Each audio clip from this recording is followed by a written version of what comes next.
वालेकुम फ्रेंड्स, मैं हूं अयाज। आप मेरा यूट्यूब चैनल देख रहे हैं अयाज एच। ये मेरा सेकंड व्लॉग है।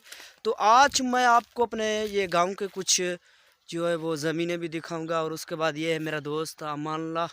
ठीक है, इसका भी जो है ना वो एक चैनल है। क्या नाम है उसका? सादा मुंडा। सादा मुंडा इसके चैनल का नाम है।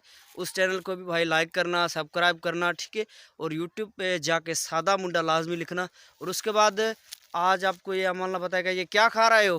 भाई ये जो है बेर हैं और इसे ये खाते हैं। और अभी इसका जो टाइम है बहुत है, अभी ये पक रहे हैं। अभी आपको हम दिखाएंगे कि ये देखो कैसे, मतलब ये देखो कैसे इस पे चिपके हुए हैं। ये देखिए सारे, ये देखिए कितने सारे हैं माशाल्लाह से। और इसमें जो है ना ये कुछ ख़राब हो रहे हैं, इस वजह से इसको अच्छा ध्यान अच्छा से खाते हैं। जी नाज़रीन, ये देख रहे हैं ये बहुत से सारे ये पेड़ है, ये हम खा रहे हैं। ओए ये तो ख़राब हो गया, कोई दूसरा अच्छा वाला नहीं है क्या? अच्छे नाज़रीन, कुछ कुछ जो होते हैं ना वो ख़राब भी होते हैं, कुछ अच्छे भी थे। जैसा कि ये वाला अच्छा है, तो हम खा रहे हैं। उसके बाद ये आप देख रहे हैं। और मेरे चैनल को लाइक और सब्सक्राइब लाजमी करना।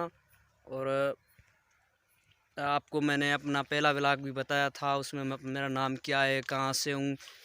तो इंशाल्लाह बहुत अच्छे जो है वो चल रहा है, आप लोगों की बहुत अच्छी मोट मिल रही है। सो ये आप जो देख रहे हैं पीछे मेरे, देखो कितना ये खूबसूरत मंजर है जो आप देख रहे हैं। देखो कितना खूबसूरत, ये सामने बाग है एक। इंशाल्लाह तीसरे व्लॉग में या चौथे व्लॉग में आपको ये बाग भी विज़िट करवाऊंगा। ये देख लीजिए, ये बेर है बहुत ज़्यादा है, देख लो तो सही। ये मैंने अपनी जो है सेल्फी भी निकाल ली है, और ये बहुत ही अच्छा है। और अल्लाह हाफिज़। अभी आप मुझे दे इजाज़त। खुदा हाफिज़। मेरे चैनल को लाइक और सब्सक्राइब लाजमी करना।